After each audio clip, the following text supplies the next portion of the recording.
guhera ku itariki 24 z'ukwezi kwa kabiri 2022 ubwo Perezida Vladimir Putin w'Uburusiya yatangizaga intambara kuri Ukraine. Kuva icyo gihe kugeza uyu munsi nta urugamba rwigeze ruhindura isura ngo abe bidasanzwe ku kibuga cy'imirwano nk'uko uyu munsi biri kuba.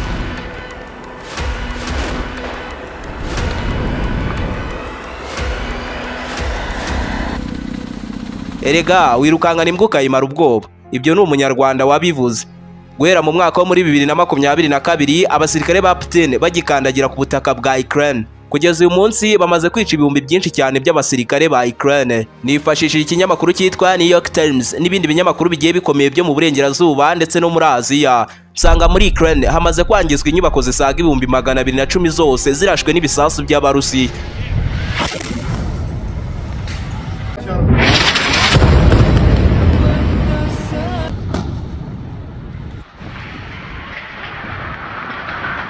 Ni inyubako zifite agaciro ka miliyari 155 z'amadolari ya Leta Zunze Ubumwe za Amerika. Bikubiye mu byashyizwe hanze mu kwezi kwa mbere mu mwaka wo muri 2022 n'urubuga rukurikiranira hafi ubukungu bw'igihugu cya Ukraine, Kiev School of Economics. Guhera intambara yatangira, 1/4 cy'abaturage ba Ukraine bahunze ibibombe n'ibisasu by'Abarusiya bigira kwishakira amaramuko mu bindi bihugu bigiye bitandukanye.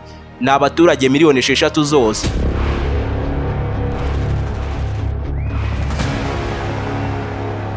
Ku itariki 6 z'ukwezi kwa 8 muri 2024 Perezida Vladimir Zelensky w'Uburusiya mu isura yakamuye mu bwoba bwose yatunguye isi yose yataka igisirikare cy'igihangange kandi gitinyitse cyane ku isi hose, igisirikare cy'Uburusiya. Ibaze ko n'abanyamerika batigeze babigerageza ngo babigeze ku rwego biriho uyu munsi, kandi aribo bivugwa ko bafite igisirikare gikomeye ku isi hose. Guhera icyo gihe abasirikare ba Ukraine bakandagira ku butaka bw'Uburusiya kugeza igihe nakoreye iyi nkuru. Abasirikare ba Ukraine bamaze gufata ubutaka bw'Uburusiya bungana na kilometero kare 1000 zose mu majyepfo y'Iburasirazuba bw'ahitwa Kursk. Ubu igisirikare cya Ukraine kiri kugenzura rwose uduce turenga 28 tw'Uburusiya mu birometero 40 uturutse ku mupaka w'ibi bihugu byombi. Ndetse ngo Ukraine ifite gahunda yo gukomeza kwagura amatwari yabo ku butaka bw'umwanzi, ubutaka bw'Abarusiya. Nubwo ibinyamakuru bigiye bikomeye bimwe na bimwe byamaze kwandika ko izi ngabo za Ukraine byashoboka ko zaba ziri kugotwa bucece n'Abarusiya, ngo bakaba bashaka kubicira rimwe ku buryo nta n'umwe wo kubara inkuru zasubira muri Ukraine ahumeka umwuka w'abazima. Gusa iminsi zabitubwira neza. Ni mu gihe hafi aho mu burasirazuba bwo hagati isaha n'isaha Iran na Israel byakocorana. Akanya kariko kose Iran yakwihorera ku bitero byose yagabweho na Israel, kandi nabwo nikomeza kuzuyaza Israel nk'igihugu gishyigikiwe na boss mukuru Leta Zunze Ubumwe za Amerika nago kizakomeza kwihanganira igihugu nka Iran gitanga ubufasha bwose ku mitwe yarahiriye kuzarimbura ab'Israel ndetse n'abanyamerika nka Hamas na Hezbollah.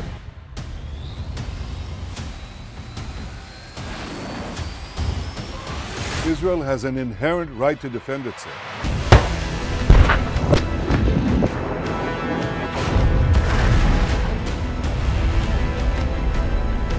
We're going to continue to do what's necessary to ensure that Israel has the means to defend itself. Ubu rwose muri Gaza bamaze kumenyera imvura y'ibisasu karundura. Niba hari ijwi ribahora mu matwi cyane n'urusaku rw'amasasu. Mukanya nusoza iki kiganiro wikoze ku rubuga rwa TikTok wandikemo ijambo Gaza, uraza kwibonera neza amashusho y'ibihumbi byinshi cyane y'abana bakiri bato, abagore n'abagabo b'Abanyapalestine babuze ababo ndetse n'ibice bimwe na bimwe by'imibiri yabo muri iyi ntambara.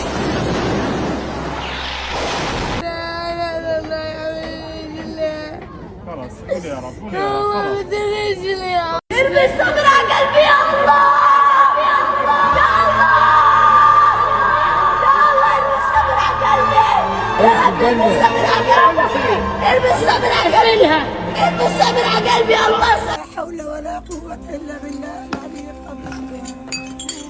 يا رب يا رب صبرني يا رب. يا رب واستشهدك بحكينا من هي هذه؟ ما بعرفش. جيرانك بحكينا.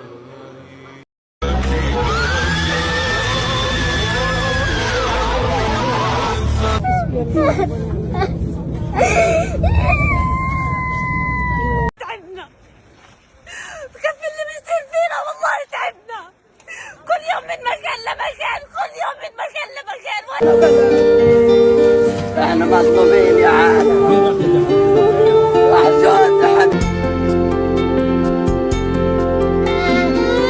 uraza kubabona bari gusaba ubufasha ngo babone icyo bashyira mu nda ngo iminsi ikomeze kwicuma.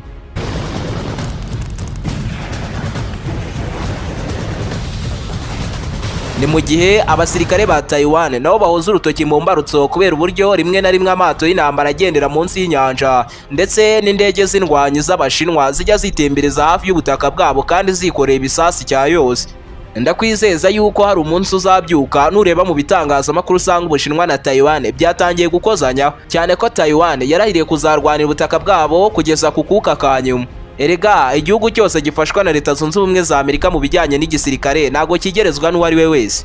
Byumve neza ko baza ubufasha bwose bwatanzwe na Leta Zunze Ubumwe za Amerika kuri Israel mu bijyanye n'igisirikare guhera mu mwaka wo mu 1948 buhwanye na miliyari 158 z'amadolari ya Amerika. Ni mu gihe guhera mu mwaka wo muri 2022 Leta Zunze Ubumwe za Amerika zimaze kohereza ubufasha bwa gisirikare muri Ukraine bungana na miliyari 175 z'amadolari ya Amerika. Aya mafaranga ni menshi kuruta ayo bashoye mu gisirikare cyabo igihe cyari muri Afghanistan mu myaka 4 ya mbere bagitangira kurasana byeruye n'abataliban. Byumve neza ko amafaranga ari menshi kuruta ayo Uburusiya bwashoye mu gisirikare cyabo muri 2024. Izi ntambara zose ziri gukoreshwamo indege z'intambara karahabutaka, amato ndetse n'ibindi bitwaro birasa ibisasu byisasira amagana y'abasirikare ndetse bikarimbura ahantu hanini cyane. Ngiyo impamvu bimwe mu bihugu byatangiye kwegura intwaro z'intambara zidasanzwe zari zaragizwe ibanga igihe kirekire. Muri iki kiganiro naguteguriye ndetse ngutondekera bimwe mu binyabiziga bya mbere bikoreshwa ku rugamba bifite ubunini budasanzwe ndetse bikanganye cyane ku buryo bifite ku rugamba aba yizeye intsinzi. Ese ibi bikora ibingana iki ku buryo bigeze ku rugamba ubifite yitwa umwami w'intambara? Ese ni ibihe bihugu bifite ibi bikoko byaremewe kwica ku rugamba kugeza ubu baba bafite ibingana iki? Mu gusobanukirwa ibyo byose, nimba ari ubwa mbere warugeze kuri umuyoboro mugari w'ibyegeranyo mu Rwanda, icyo usabwa ni ugukanda subscribe, gafungura inzogera kugira ngo ukomeze gutungurwa no gusobanukirwa na byinshi cyane bimeze nk'ibicanganye kuri iyi si nzima dutuye.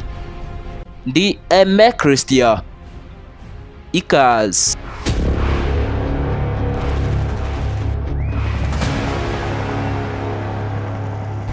Iki gikoko kibarizwa mu bwoko bw'ibinyabiziga byaremewe urugamba byitwa buri. Kigendera ku mapine 4 ndetse gikozwe mu byuma bidatoborwa n'amasasu cyangwa ngo bikangwe n'ibiturika bya hato na hato. Ni ikimodoka gifite ubushobozi bwo kwirukanka ibirometero 150 mu gihe kingana n'isaha imwe. Ni gikangwa n'imisozi, imigezi, ibishanga ndetse n'ibinogo. Iki gikoko cyagendamo abasirikare 8 bose ndetse kikanikorera imizigo ingana na toni 1 n'ibiro 500. Gikoze ku buryo hashyirwaho intwaro z'intambara ariko zigenzurwa na telecommand, remote controlled weapon. Si ibyo gusa kuko hanashyirwaho intwaro z'ubwirinzi zaremewe guhiga, guhangana ndetse no kurimbura burundu za misile.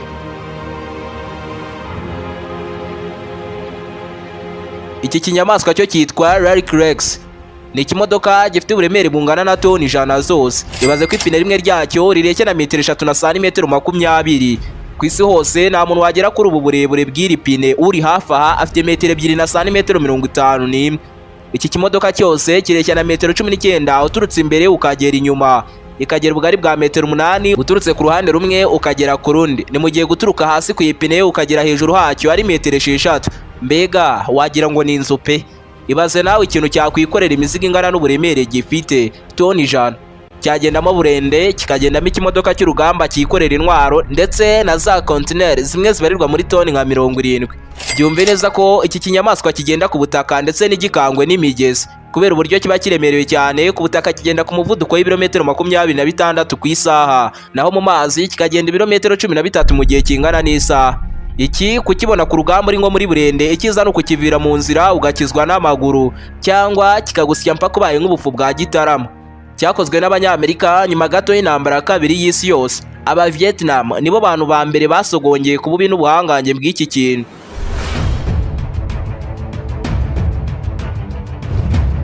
Uru runyamaswa ubona ruguruka rwitwa Runi Class Chronoplan Ground Effect Vehicles. Kireshya na metero 74 z'uburebure. Uburemere bwacyo bwo benshi muragira ngo nabuhimbye ariko siko biri.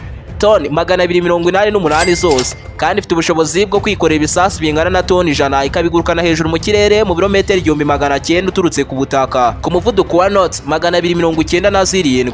Ni ibirometero 550 mu isaha imwe gusa. Iyi ndege yubakanye intwaro 6 zo mu bwoko bwa Musket Anti-Ship Missile Launchers. Iki gikoko cyakozwe n'Abarusiya mu 1987 kugeza mu 1990.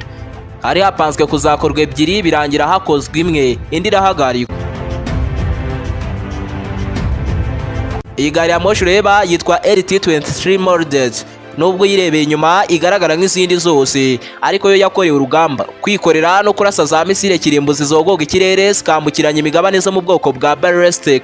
Intwaro zirasize misile ziba zirekeye na metero 23 n'ibice bitatu, zikagira uburemere bwa toni 104 zose. Izi misile zirashwe ziba zakwisekura mu birometero bisaga 10,000 byose bikahashwanyaguza. Iyi gari ya moshi rero ikanganye muri ubu buryo yakozwe n'Abarusiya mu 1987. Ubwato bwitwa Piotr Veliki, uru narwo ni urukoko rwigendera, ni kinini kiratinyitse mu buryo bwumvikana n'ubutumvikana. Ubu bwato bureshya na metero 252 zose z'uburebure, korodoro zirimo zose uziteranyije zingana n'ibirometero 20, ni hafi 1/2 cy'intera iri hagati y'umujyi wa Kigali n'akarere ka Muhanga.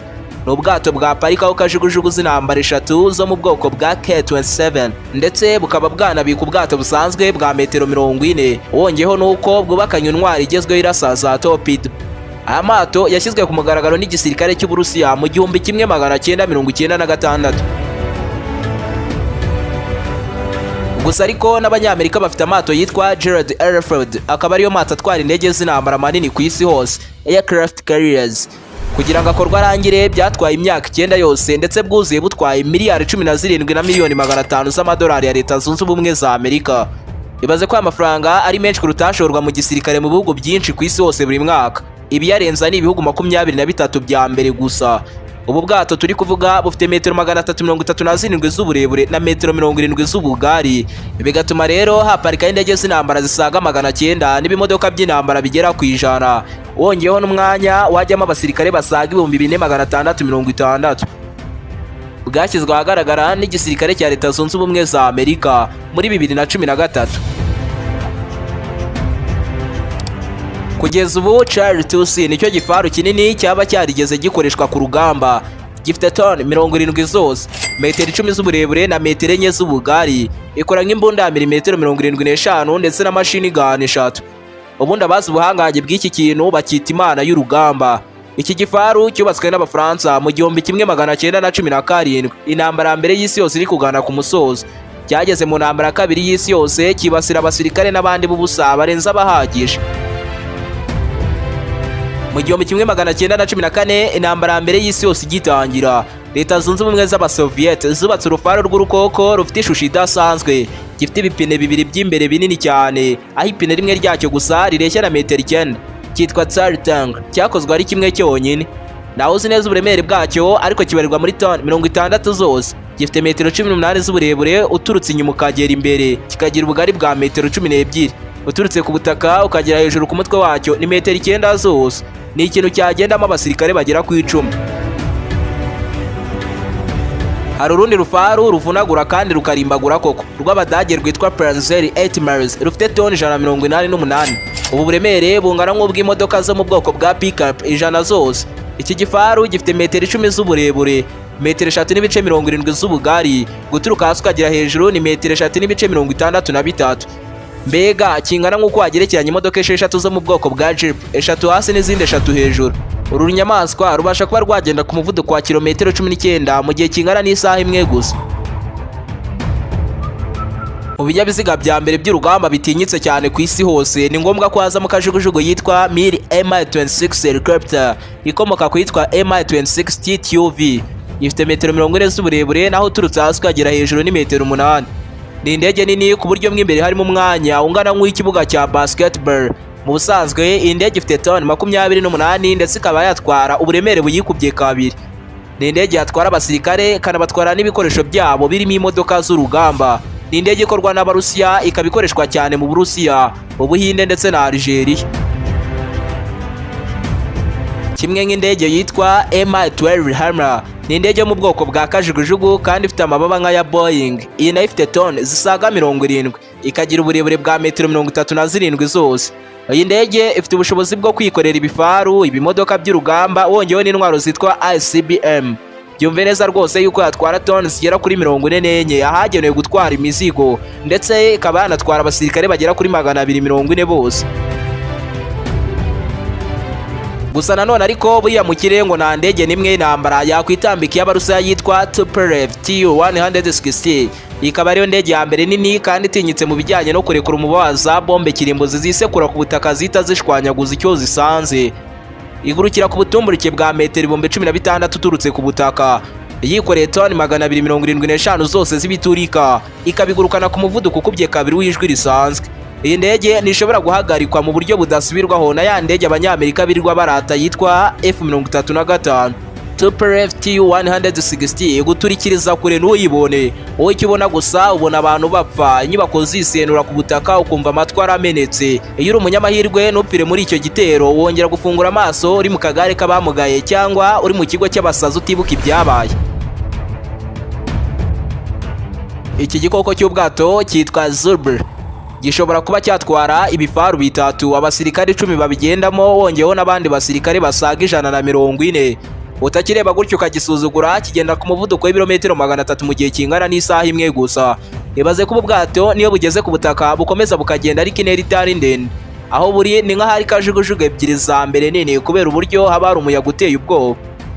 Gifite metero 57 z'uburebure, kikaba gifite ubushobozi bwo kwikorera toni ziri hagati ya 420 na 560 z'ibisasu. Uru rukoko narwo rwakozwe n'Abarusiya ndetse ubu bibitse ibisaga 10 byose, isibye ko bari kubaka ibindi bibiri biziyongera kuri ibi bari basanzwe bafite. Ucubiye munsi y'amazi y'isi, igikoko kiyabarizwa gitinywa na benshi ku isi hose by'umwihariko abasirikare. Ni submarine y'Abarusiya yitwa Typhoon. Iyi niyo submarine nini ku isi hose. Ifite metero 172 z'uburebure ndetse na metero 24 z'ubugari.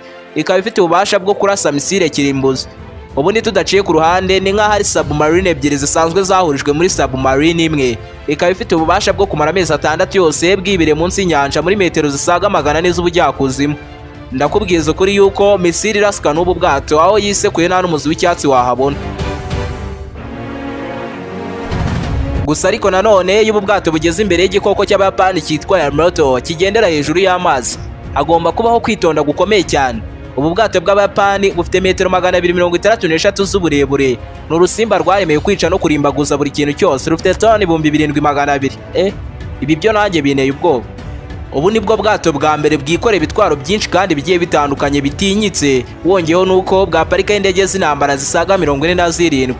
Bwubatswe guhera mu 1937 kugeza mu 1942, hari imbere gato y'intambara kabiri y'isi yose.